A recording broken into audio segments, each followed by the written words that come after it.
So, good afternoon. We are back again with another transfer update. This time, we're going to speak about Donny van der Beek. I didn't expect to be doing this video today, that's for sure. But before we get into that, big up to everyone who sticks a thumbs up on the video. That does help the channel. Big up to everyone who's subscribing. This channel is going mad quick as well. Road to 60K is nearly complete. So keep subscribing, keep sharing. And thank you to everyone who is doing that. Make sure you follow my Instagram as well. The link for that is in the description with my Twitter and all the others, but Instagram in particular, if you could follow that, I would appreciate it. And don't forget as well, go and check out the last video I did. Kieran Tierney's been offered a new contract. The original wifey, Kieran Tierney. Love him. Absolutely love him. So make sure you go and check that out. And I will be back again at 10 o'clock tonight after the last game of football's on. I'm not doing any streams throughout this Euros. It will be continuous updates, transfer updates. I'm not wasting my time doing these streams. So anybody who's expecting Euro streams, apologies, but nah, not for me.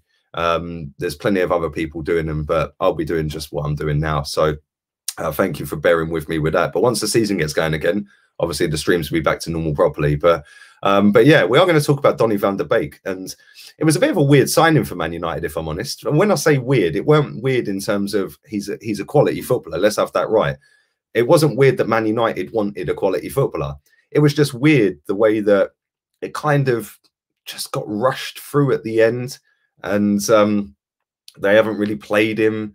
They've not exactly been coming out in glowing terms about him. They keep saying certain clips here and there. Ole Gunnar Solskjaer comes out with the propaganda every now and again, but it's just all BS. And like, I look at Van der Beek and I think, like, you must be sitting on that bench every single week or turning up to training every single day and thinking, why did I come here? Why did I leave Ajax for this? Because Ajax is a better run club than Man United at the moment, has been for a very long time, albeit Man United are a bigger football club. Ajax are huge, by the way.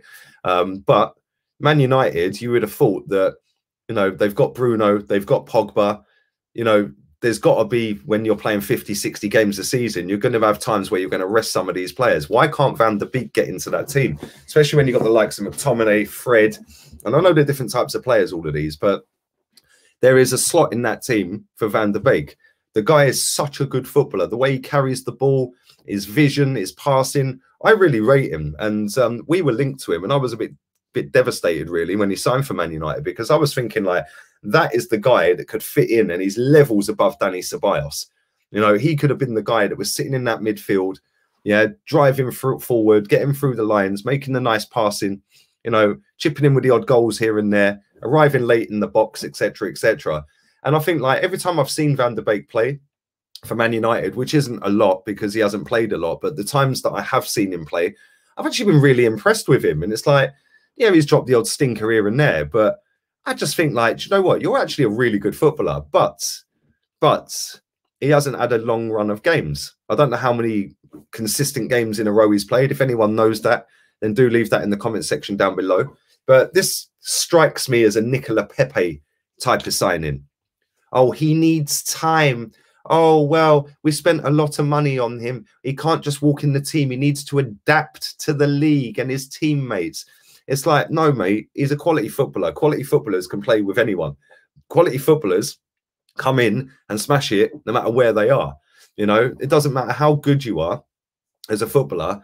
Yeah, if you're a quality footballer, a top-class footballer, which I think Van der Beek is, he should be able to play anywhere, in any league. I genuinely believe that. I genuinely always thought, like, do you know what? You could take him out of there and stick him over there and he'd be quality. And it's like, I just think it's all gone wrong for him at Man United. And it's not the fact that it's such a big club or the pressure or anything, because let's be real, there is no pressure at Man United. They're just comfortable, just getting semi-finals and, and the odd final here and there. They're not even serious about winning trophies anymore. It's mad. They don't even fix their leaky roof. The club is so far down from where it was when I was growing up with watching Arsenal Man United rivalry left, right and centre, Fergie Wenger days. Since Fergie's left that football club, they have just disappeared as a massive club. Yes, on paper, they're a big football club. In terms of winning mentality, in terms of, bullying the market, in terms of going out and saying, we're Man United, we're having this player and he's going to be world-class for us, they don't even do it. You're swanning around in midfield with McTominay and Fred. I mean, come on, is this Man United or Salford? Like, do you know what I'm saying?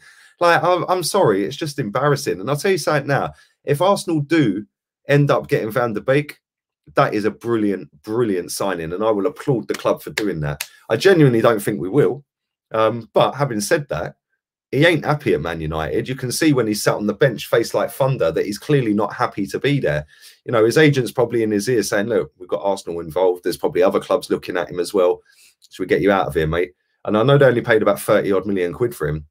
If we can get him for around that sort of dough, that'd be one of the signings of the summer for me. I think he's mustard. Absolutely top-class footballer. And I think if you put him next to Thomas Partey and then you had Smith Rowe floating around in front of them, I think that'd be decent. I think that would be levels better than having Xhaka and Partey, or Ceballos and Partey, or Ceballos and Xhaka. I think Partey and Van der Beek, I think that'd be a decent partnership. It's not the one that I want. Obviously, I want Yves Bissouma, but why not get them both? Why are we sitting here debating on, oh, this one or that one? We should be able to go out there and say, right, we're having Van der Beek, we're having Bissouma. You know, he's probably going to cost around the same sort of money as Ruben Neves, and I think Van der Beek's better than Ruben Neves. So yeah, they're slightly different players. They can do different things, but Van der Beek's got a great first touch.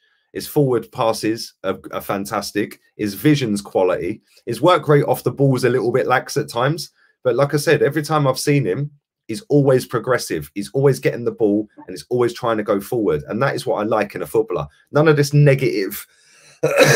Excuse me, none of this negative safe football. Sorry, my throat is killing me. Maybe I shouldn't have recorded all these videos in a row. None of this negative safe football. I want to see a footballer that takes risks, takes chances, and tries to drive the team forward. Van der Beek is that guy. Let me know in the comment section whether you think this deal will happen. Let me know how much you rate him as well, because like I said, I rate him really highly. I think he's quality, and I think he must be sitting there scratching his head as to what's gone wrong for him, because if he can't get in that midfield over Scott McTominay or Fred, then there's a massive steward's inquiry at Man United, because he's levels above both. And, you know, Bruno and Pogba, they will always get the plaudits and the limelight because of what they do on the pitch in terms of their output. But I think Van der Beek's passing is miles better than Bruno's. His output isn't, obviously. Bruno's stat padding penalties for fun.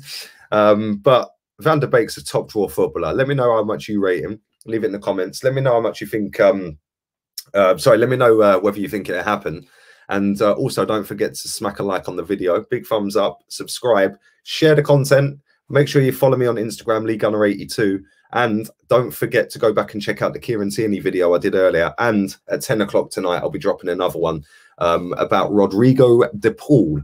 Another hipster's choice.